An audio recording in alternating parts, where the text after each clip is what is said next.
Y aquí estamos en un nuevo bloque de entrevistas y vamos a hablar con alguien que ya estuvo en la radio, alguien que se dedica de corazón y con todo su enorme bagaje profesional al tema de lo que tiene que ver con el autismo. Ella es Alexia Ratazzi, es psiquiatra infanto-juvenil y es directora ejecutiva de Panacea. ¿Qué tal? Buenos días, Alexia, ¿cómo estás?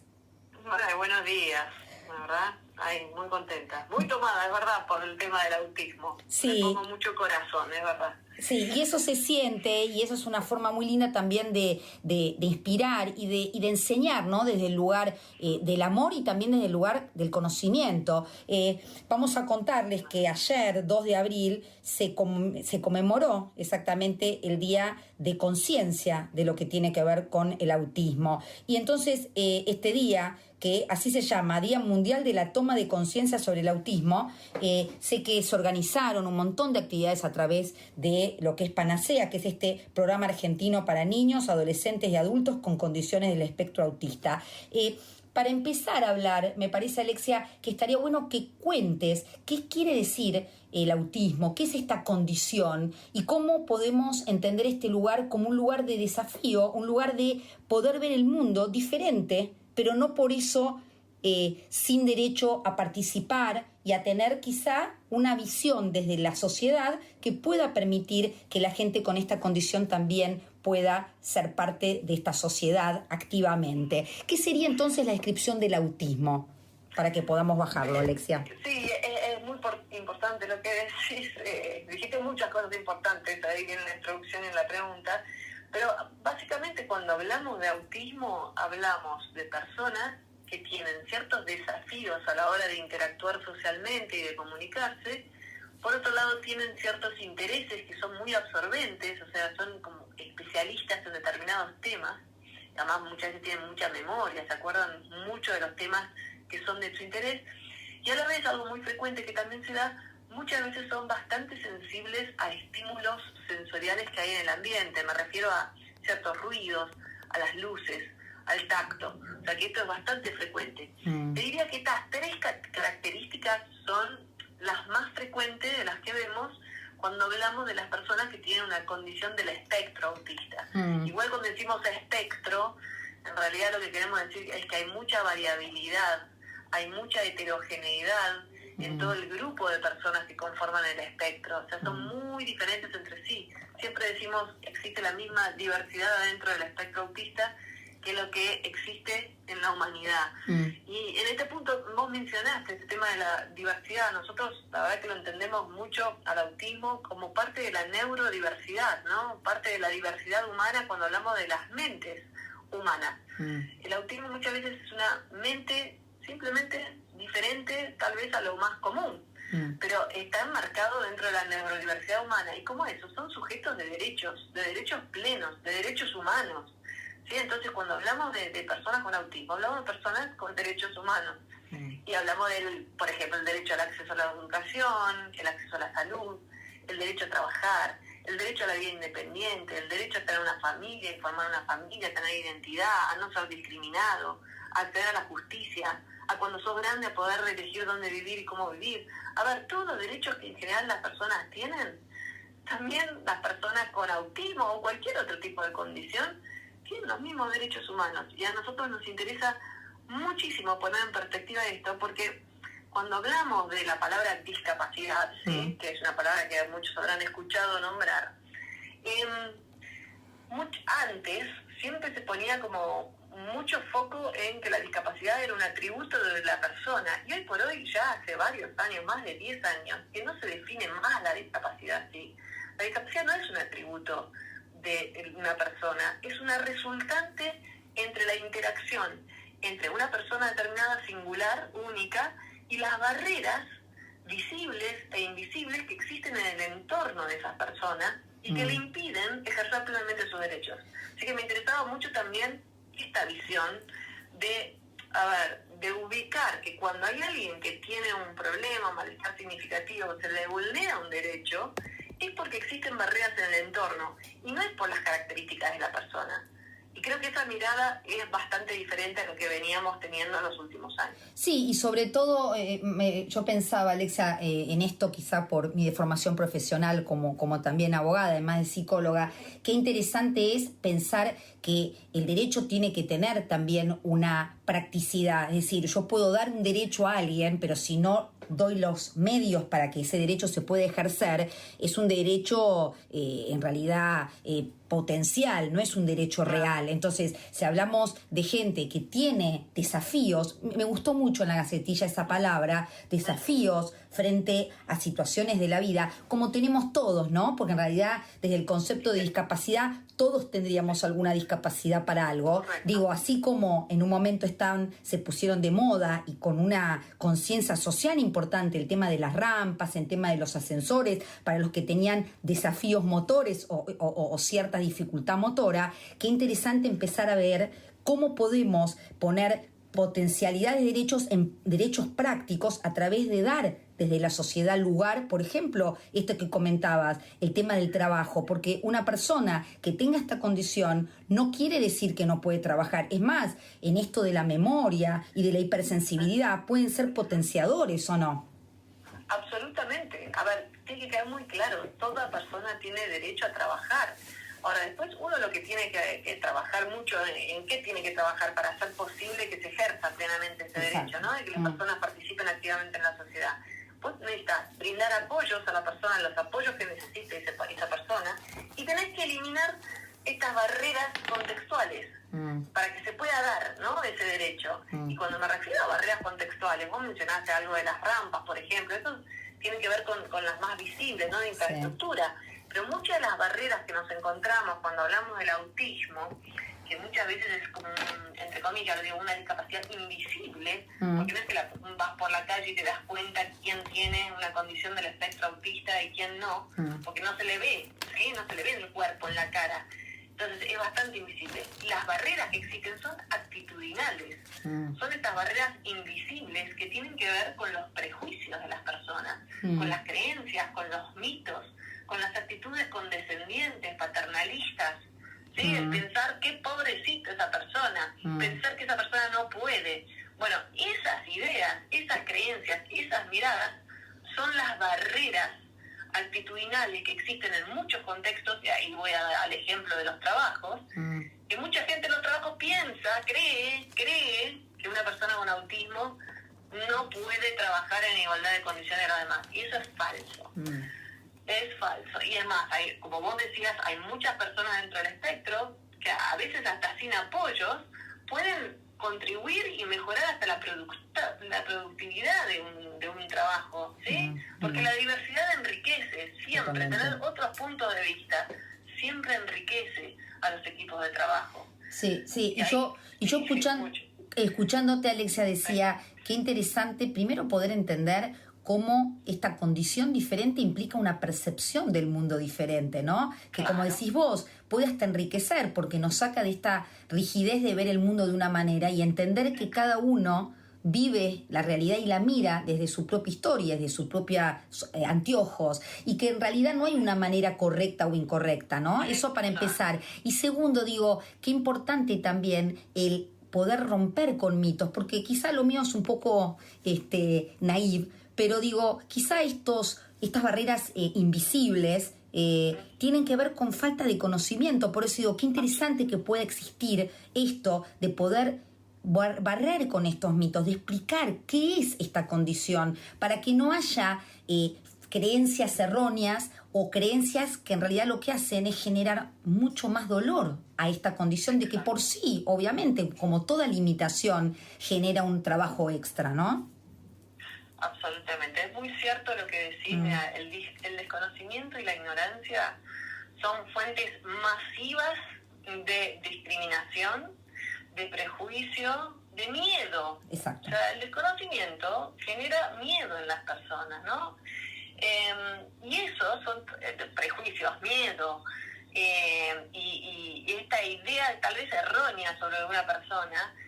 Esos son barreras pero es muy claro, y de discriminación, son barreras actitudinales. Van a hacer que una persona tal vez no entre a un determinado ámbito, ¿sí? Por esas creencias. Entonces, es fundamental el conocimiento, el saber, el tener herramientas. Y por eso es tan importante las fechas como la de ayer, del 2 de abril, que es el día de la toma de conciencia mundial sobre el autismo, para que podamos hablar de autismo, para que la gente se entere de qué hablamos cuando hablamos de autismo.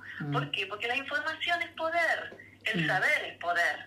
Entonces, en la medida en que la población general y que cada persona desde su lugar sepa un poquitito más de qué va esto, y que en realidad yo te digo, lo más fácil es ni siquiera que tenés que escuchar a un especialista hablar de esto. Vos tenés que ir a la persona que tenés enfrente y preguntarle a la persona qué necesita. Esa es la manera más fácil de enterarte de esa persona en particular, qué es lo que necesita, porque esto también es una realidad. Cada persona necesita cosas diferentes y también requiere que evitemos ciertas cosas que son diferentes entre las personas. Entonces, no es que saber sobre el autismo, entonces sé cómo funcionan todas las personas que tienen una condición del espectro autista. No, tenés que ir a ver con la persona y preguntarle a esa persona, ¿te puedo ayudar en algo? ¿Hay algún apoyo que yo te pueda dar? ¿Hay algo que quieras que yo evite? Porque tal vez, por ejemplo, sos muy hipersensible y no te gusta que te agarre y que te toque.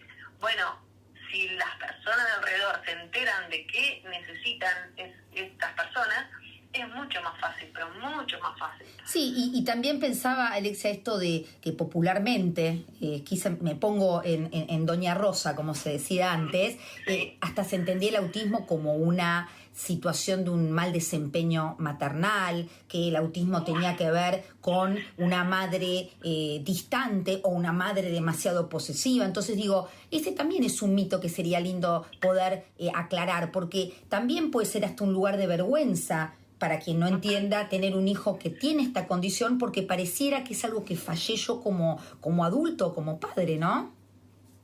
Mira, sí, y eso hay que desmitificarlo. Mira, es una de las cosas más importantes a desmitificar. Primero, hoy por hoy ya te digo que vamos a empezar a no hablar más de si hay causas o no. Porque además no se han descubierto, ¿se entiende? Todavía no se sabe. Cuando la gente te dice, bueno, ¿cuál es la causa? Eso no se sabe, pero ¿sabes qué? Yo creo que en algún momento vamos a hasta alejarnos de la pregunta por la causa. Pero claramente ese tipo de argumento, ¿no?, de razones, le hace muy mal. Primero culpabiliza completamente a los padres. Vos imaginate lo mal que se puede sentir una mamá o un papá que además de que está teniendo que criar a tal vez un hijo o una hija con desafíos, además le atribuyen supuestamente la responsabilidad de eso. Es como, no, por favor, cambiemos la manera de pensar. Así que no, hoy además eso está completamente desestimado, y es más, sabemos que lo más importante es empoderar, al contrario, es empoderar a los familiares, a las mamás, a los papás, a la gente que interactúa con cuando son niños y niñas, porque en ellos está la llave para estimular y darle lo mejor, el más rico ambiente para que esos hijos se desarrollen. Exacto. Así que tenemos que empoderarlo. Exacto, por eso es fundamental romper con este mito, porque la vergüenza y la culpa lo que genera es miedo, genera ocultar y genera estigmatizar mucho más a ese chico que, como decís vos, desde cualquier teoría se entiende que la crianza desde un lugar de amor y de afecto va a potenciar y va a dar seguridad a un chico, porque un chico que es querido, es mirado y es respetado y aceptado como es, va a ser un chico que va a estar mejor parado para enfrentar la vida que alguien que es mirado, como decís vos, desde un lugar de verlo menos, desde un lugar de culpa, porque ese chico va a vivir y se va a mirar de esa manera, ¿no? Digo, qué interesante eso, ¿no? El poder mirarlo de una manera que después eso pueda interiorizarse para que ese chico pueda mirarse a sí mismo también de esa manera, ¿no? Totalmente. Las personas adultas tenemos que ser muy conscientes que nuestra mirada, y especialmente cuando hablamos de niños y niñas, nuestra mirada condiciona las posibilidades de realización de ese ser humano pequeño que tenemos enfrente. Genera identidad.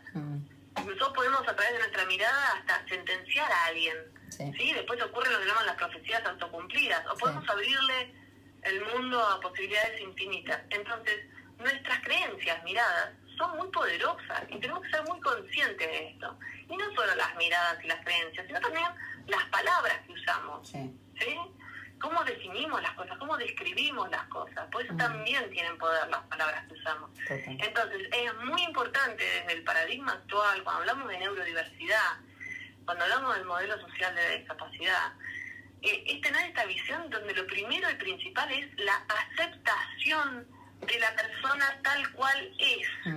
¿Sí? Porque eso es dignidad humana. Es decir, vos sos de esta manera y está ok, y te acepto como sos, y tenemos que ser respetuosos de la diversidad, no tenemos que tratar de cambiar a las personas, suponiendo que hay una normativa que es mejor y deseable, ¿no? Una manera de ser que supuestamente es como deberían ser las personas. No hay una manera en la que deberían ser las personas. Cada persona tiene que ser como es, y nosotros tenemos que aceptar eso. Sí. Punto número 1. Y después, obviamente, brindar todos los apoyos que esa persona necesita, pero es tratarlo con dignidad a esa persona. Y segundo, eliminar todas esas barreras que existen en los contextos, porque el problema está ahí, está en las barreras contextuales, no está en las personas. Entonces, como sociedad tenemos que trabajar fuertemente en derribar todas esas barreras que existen en los contextos. Sí, y esto de dignidad me quedó ahí boyando, ¿no?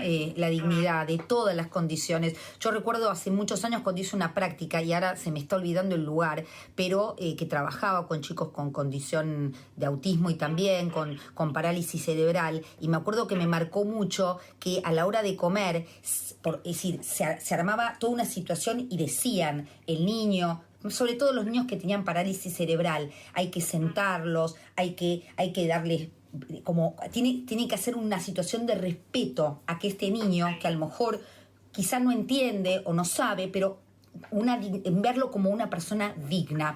Ahora me ponía a pensar en esto de la gacetilla, y está bueno que nos cuentes la importancia entonces de esta detección temprana, hablando de autismo, por qué sería tan importante esto del estímulo y en qué podemos contribuir con esto de la detección temprana. Sí, es muy importante, poder identificar a los niños y a las niñas que tienen estas características en los primeros años. ¿Por qué? Porque esa etapa de la vida es una ventana de oportunidad en relación a que el cerebro es muy, muy neuroplástico en ese momento. ¿Qué quiere decir esto? Que tiene una enorme potencialidad del cerebro para aprender, y especialmente en esos primeros años. Entonces, nosotros nos interesa mucho esto de identificar a los niños muy tempranito, porque sabemos que contamos con un aliado enorme que es el cerebro en su máxima potencialidad de aprendizaje. Entonces sabemos que todo lo que le aportemos desde el ambiente, ¿no? Como apoyo, como interacción, como juego, como enganche, conexión, y tener herramientas, ¿no? La gente que está alrededor, tener herramientas para saber cómo se estimula, por ejemplo, la comunicación, cómo se estimula el aprendizaje en general. Eso va a siempre resultar en un gran aprendizaje por parte de ese niño o niña. Por eso siempre hacemos este hincapié de la importancia de, cuando hay algún niño o niña con desafíos en el desarrollo en sus primeros años, tratar de que los padres puedan aprender de manera muy temprana cómo se acompaña ese desarrollo de la mejor manera y cómo se brinda un ambiente óptimo de estimulación. Sí, y qué interesante esto también, entender que esto de estimulación no tiene que ver solamente a nivel cognitivo, ¿no? Sino esto de que hablamos hace un ratito, la presencia, la mirada aceptante y la presencia de ese adulto, ¿no? El desarrollo emocional. Sí, totalmente. Cuando hablamos de la cognición, la cognición es solo una dimensión del desarrollo de una persona, ¿no? O sea, hablamos de habilidades cognitivas, hablamos de habilidades motrices, hablamos del perfil sensorial de una persona, hablamos de habilidades de comunicación, hablamos de habilidades socioemocionales, de autorregulación. Sí, son todas muy, muy importantes cada una de estas dimensiones, y hay maneras de, estimular tal vez no es la palabra, es de que el niño esté aprendiendo todo el tiempo ese tipo de habilidades. Y para esto hay que darle, como bien decías, esta presencia activa, presente, o sea, estar aquí ahora, una presencia que se nota que hay presencia, ¿no? Y ¿sabés qué? Un elemento muy importante más que voy a sumar a esto de la presencia activa, tiene que ver con el disfrute. ¿Sí? Con el disfrute de esa persona adulta junto a ese niño, o sea, que la estén pasando bien juntos. Sí. Y esto es muy, muy importante, muy, muy importante. Así que, nada, es cuestión de salir en estas edades, además, es que los adultos aprendan de vuelta a conectarse, digamos, con el juego, con el disfrute, con la conexión, con el estar aquí, ahora, presente. Sí, y eso es lo mejor que le pueden dar total, a los chicos. Y convivir esto como también un desafío, no como una amenaza, ¿no? Porque obviamente el cerebro y la mente del propio adulto se setea diferente cuando puede ver su hijo como una potencialidad, un desafío, conociendo las limitaciones, y eso creo que también es importante, ¿no, Alexia? La sensibilidad de saber que ese niño va a tener limitaciones como tenemos todos, pero digo, la sensibilidad de no exigir más de lo que ese niño puede dar, ¿no? Pero digo, el poder también disfrutar, porque en realidad esto es algo que también cuesta aún con niños que tienen otro tipo de limitaciones y no esta, y la maternidad y la paternidad terminan siendo una actividad de perfeccionismo y de trabajo. Entonces, en realidad sería bueno que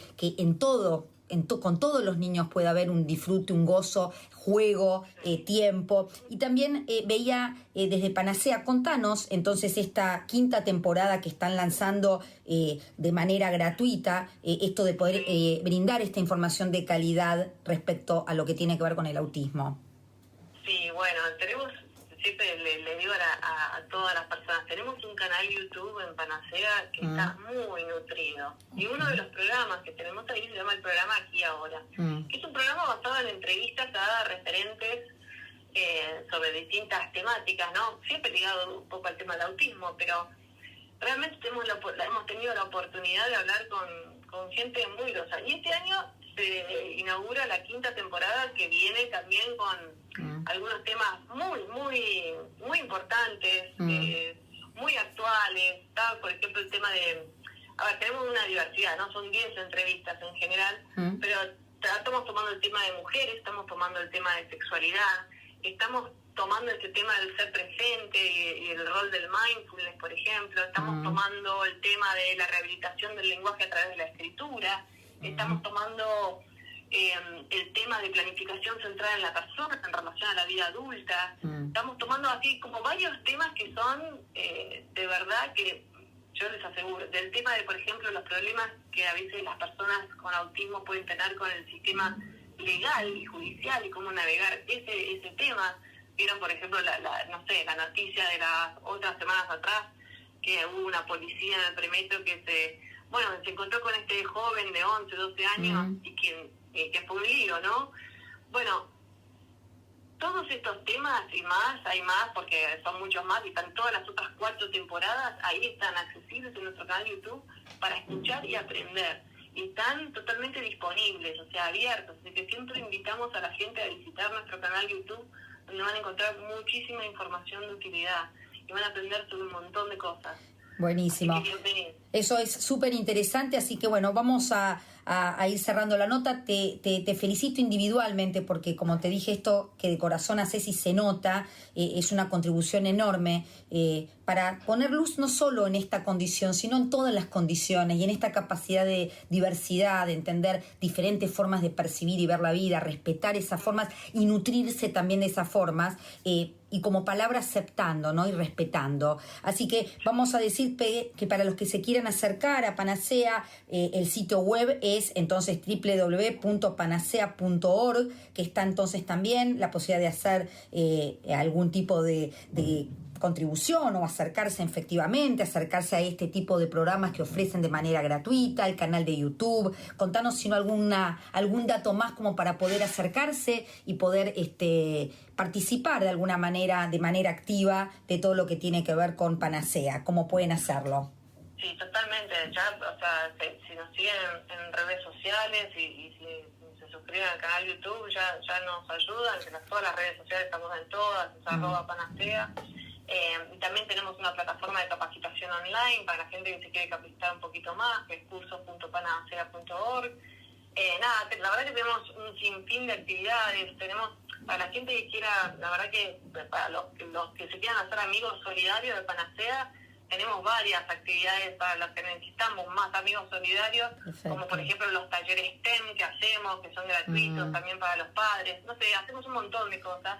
y la verdad que toda ayuda siempre nos viene bien. Pero bueno, puede ser económico o puede ser ganas de aprender por parte de una persona, y para nosotros eso también es importante. Sí, exacto, esta posibilidad de poder difundir y poder crear entre todos un mundo mejor, ¿no? Esto de humanidad compartida, que no sea solamente una teoría, sino que podamos entre todos incluir a todos, ¿no? Ese sería un poco el mensaje. Así que te agradecemos muchísimo, Alexia, por este contacto, y bueno, seguimos con la posibilidad de volver a hablar en otro momento.